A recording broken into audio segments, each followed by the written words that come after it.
El capote de Nikolái Gogol. Resumen. San Petersburgo se extiende como un escenario frío, donde funcionarios grises caminan entre calles heladas sin que nadie repare realmente en ellos. En medio de esa multitud silenciosa vive Akaki Akakievich Basmachkin, un humilde copista de una oficina gubernamental. Su presencia es tan discreta que sus compañeros apenas lo notan. Para ellos, Akaki es parte del mobiliario, un hombre pequeño, de rostro apagado, siempre vestido con un viejo abrigo que apenas lo protege del clima punzante. Su vida entera transcurre entre letras, documentos y largas jornadas repitiendo el mismo gesto de copiar una línea tras otra. Desde joven, Akaki ha encontrado consuelo en esta tarea monótona. No busca ascensos, prestigio ni reconocimiento, solo desea que lo dejen en paz para copiar. Cuando le piden que realice labores distintas, sufre una profunda angustia, como si lo sacaran del único refugio que conoce. Sus colegas no lo entienden y se burlan de él, inventando chistes crueles, lanzándole papeles y riéndose de sus reacciones tímidas.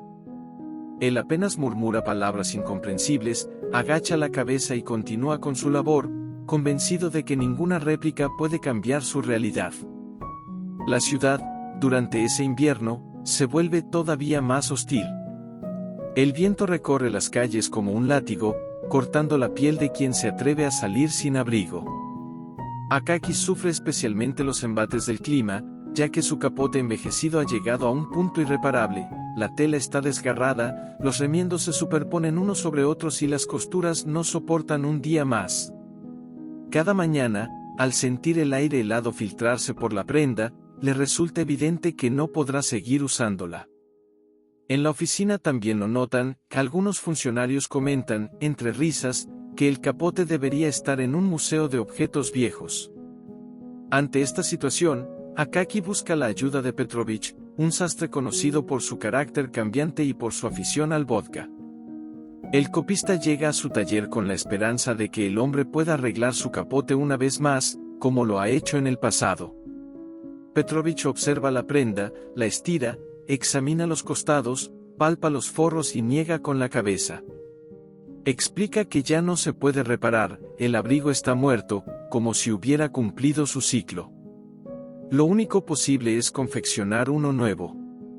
Esta noticia cae como un golpe devastador para Akaki, cuya economía se sostiene con fragilidad extrema. El sastre calcula el costo de un capote nuevo. La suma es alarmante para un funcionario tan pobre. Akaki, aturdido, insiste en que revise la prenda otra vez, pero Petrovich es categórico. Esto obliga al copista a iniciar una búsqueda desesperada por reunir el dinero necesario. Decide reducir gastos al mínimo absoluto. Deja de utilizar velas por la noche, come raciones escasas, evita cualquier gasto superfluo y se adapta a una vida aún más austera.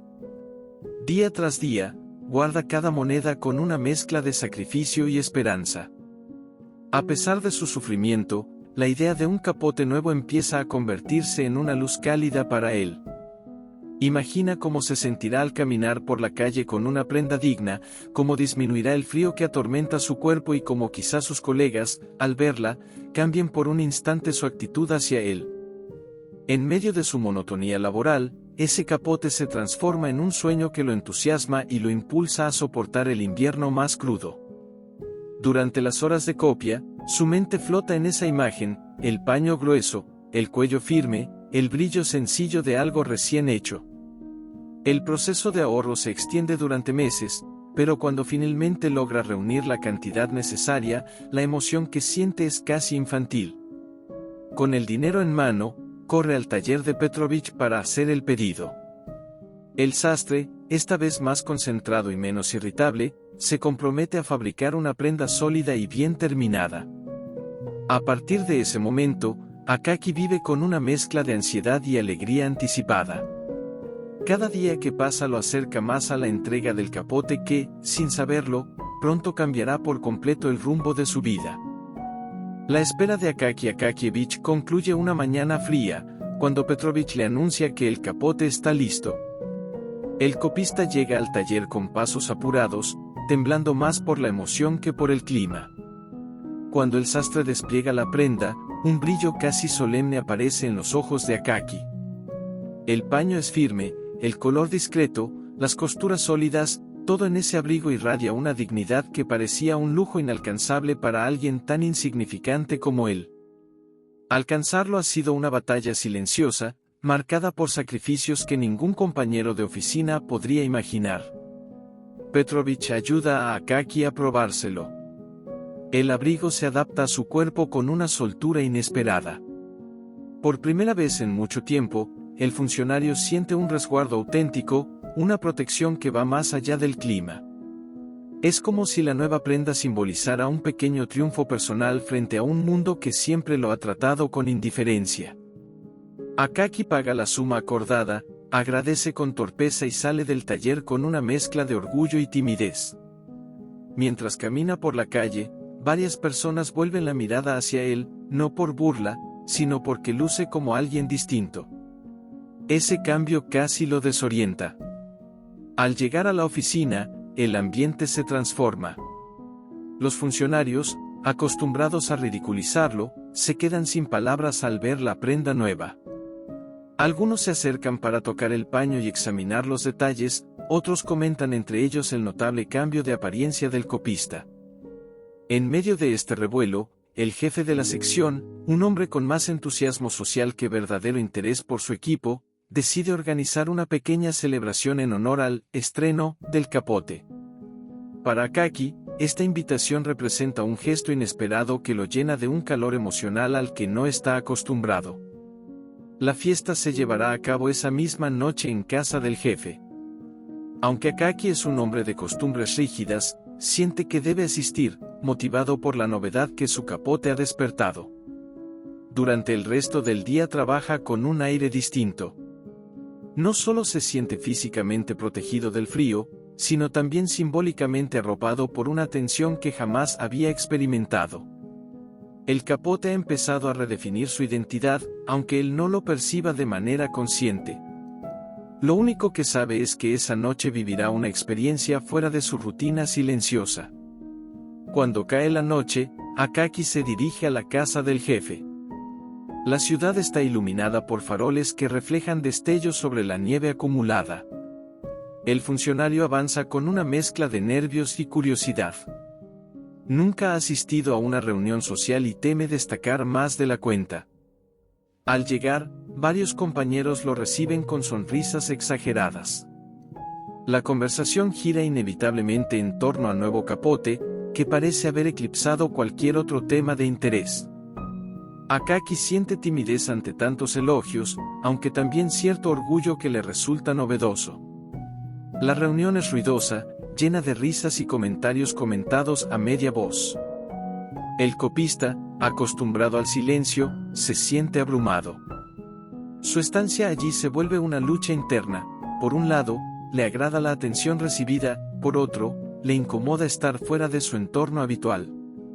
El ruido comienza a afectarlo y decide retirarse temprano, convencido de que lo mejor es regresar a casa antes de que el ambiente se vuelva aún más caótico. Su jefe intenta convencerlo de quedarse, pero Akaki prefiere la tranquilidad de sus calles solitarias. Al salir, el frío nocturno golpea con fuerza, aunque su capote nuevo lo protege con eficacia. Camina con prisa, deseando llegar a su pequeño cuarto y descansar.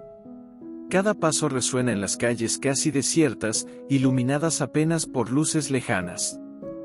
Dentro de él, la sensación de felicidad persiste. Siente que ese abrigo ha marcado un antes y un después en su existencia. Lo imagina acompañándolo durante varios inviernos, ofreciéndole cobijo y, sobre todo, un pequeño gesto de dignidad en un mundo donde casi nunca ha recibido reconocimientos. A medida que se adentra en callejones menos transitados, Akaki mantiene la mirada fija al frente, atento al sonido de sus propios pasos. No sospecha que esos minutos de paz serán el preludio de un acontecimiento terrible que alterará su vida. La ciudad tiene rincones donde la oscuridad se vuelve más densa y donde figuras desconocidas aguardan, siempre listas para aprovecharse de los distraídos.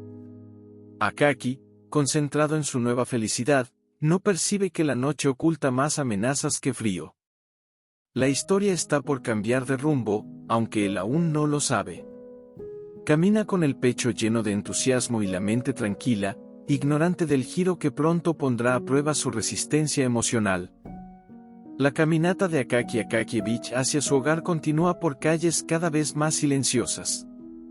Tras dejar atrás los barrios concurridos, avanza por zonas donde solo se escucha el crujido de la nieve bajo sus botas.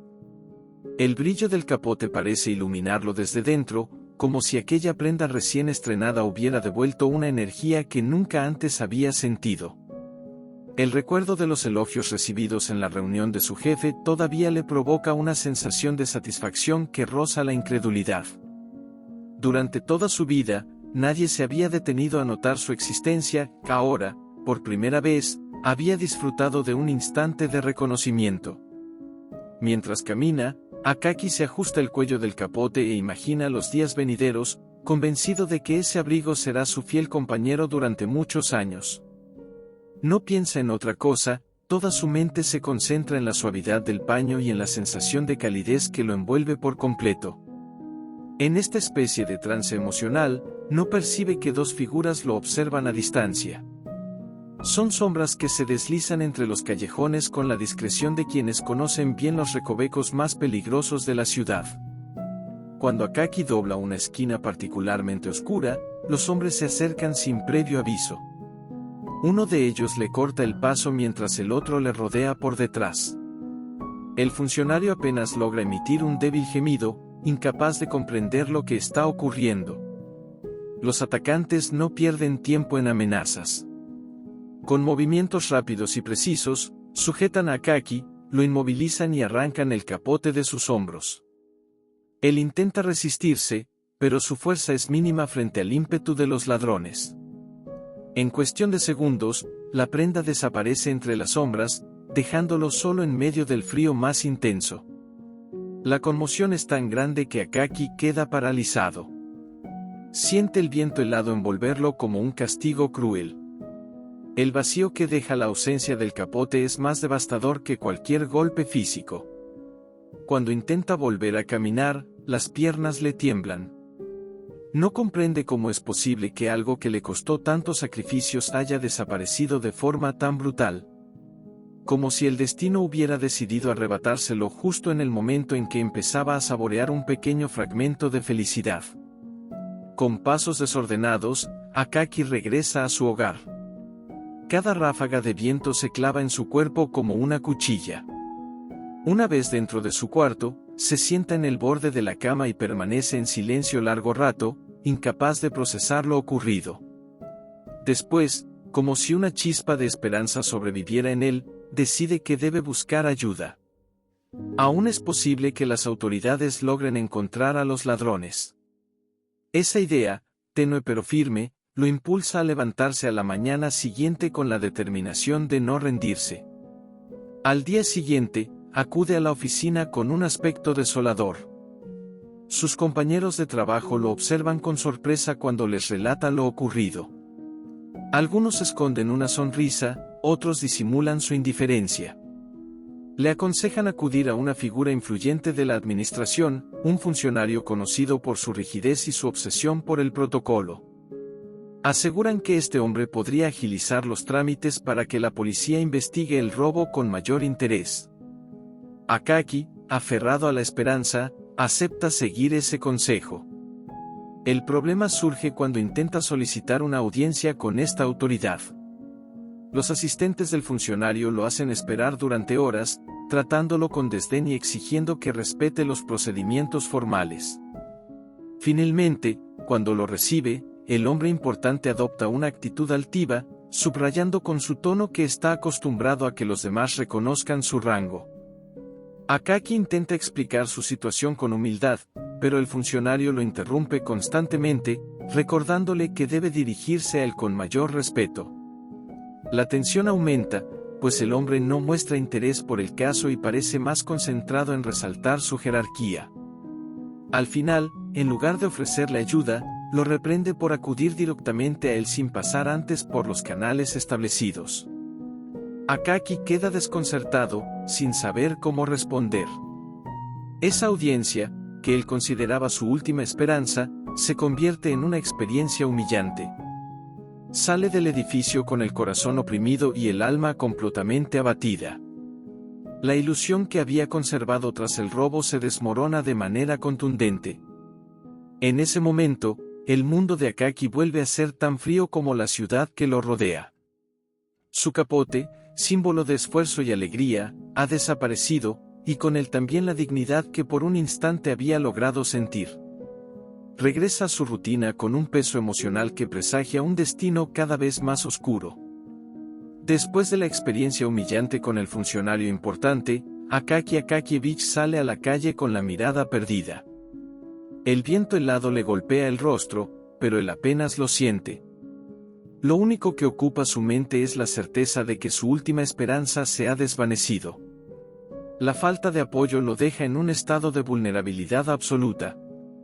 A pesar de su naturaleza dócil, aquella reprimenda injusta le ha provocado un impacto profundo. Sus manos tiemblan mientras avanza sin fijarse en el camino, abrumado por una tristeza que nunca antes había experimentado. De regreso a la oficina, sus compañeros notan que su salud se ha deteriorado de forma evidente. Akaki intenta trabajar, pero sus dedos se mueven con lentitud y sus ojos se nublan con frecuencia. Su cuerpo comienza a debilitarse de tal forma que hasta levantar la pluma le resulta agotador. En la noche siguiente, la fiebre lo invade. Se acuesta en su pequeño cuarto con una mezcla de frío y confusión. La ausencia del capote se convierte en una sombra que lo persigue en sueños, como si aquella prenda perdida fuera la pieza fundamental que sostenía su vida. La enfermedad avanza con rapidez. Akaki, incapaz de levantarse, murmura frases incomprensibles mientras recuerda el momento del robo, la reunión donde recibió elogios y el día que vio por primera vez su capote nuevo. Todo aparece mezclado en una secuencia desordenada. La fiebre lo arrastra a un estado en el que no distingue la realidad del delirio. Pide ayuda, pero nadie lo escucha.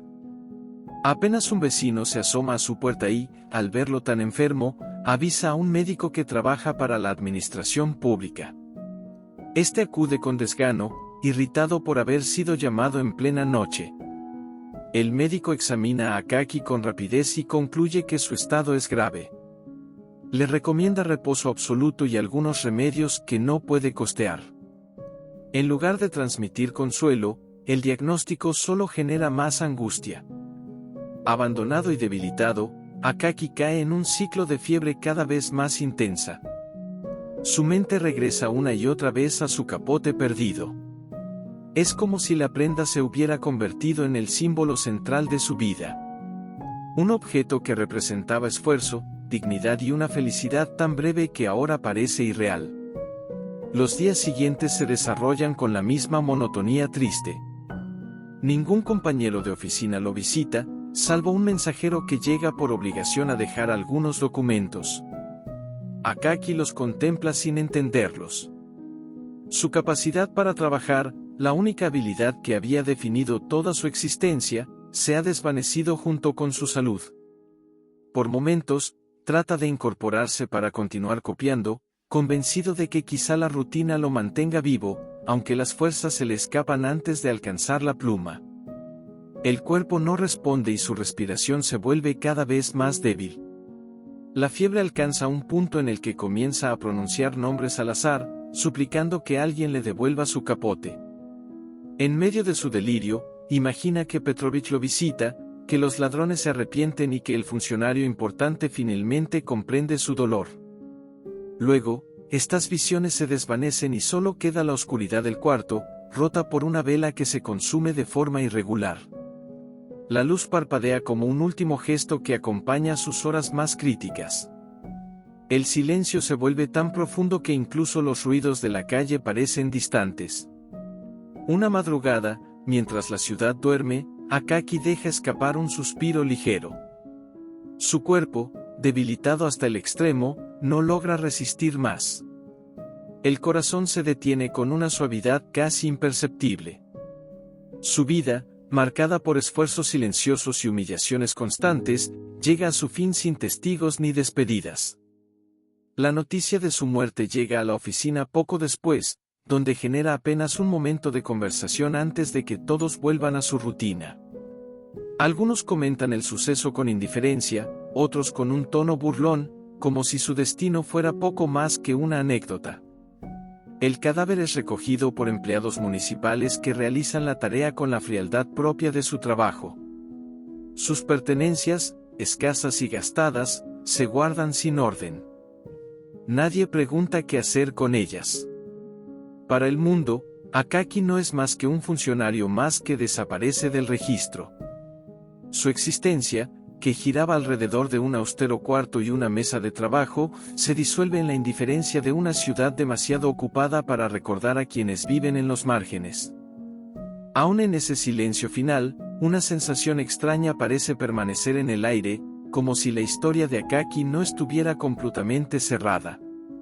Algo inconcluso se mantiene latente, aguardando su momento para surgir en las calles de San Petersburgo. La muerte de Akaki Akakievich no puso fin a su historia. Poco después de su entierro, en las calles más frías de San Petersburgo comenzaron a circular rumores inquietantes. Algunos transeúntes aseguraban haber visto una figura pequeña y encorvada rondando los lugares donde antes pasaba el humilde copista. Se decía que ese ser, envuelto en un abrigo viejo y raído, detenía a las personas durante la noche para exigirles sus capotes. Con el paso de los días, los relatos crecieron y se volvieron más numerosos, hasta que la aparición se convirtió en un tema recurrente entre quienes evitaban recorrer los barrios menos transitados.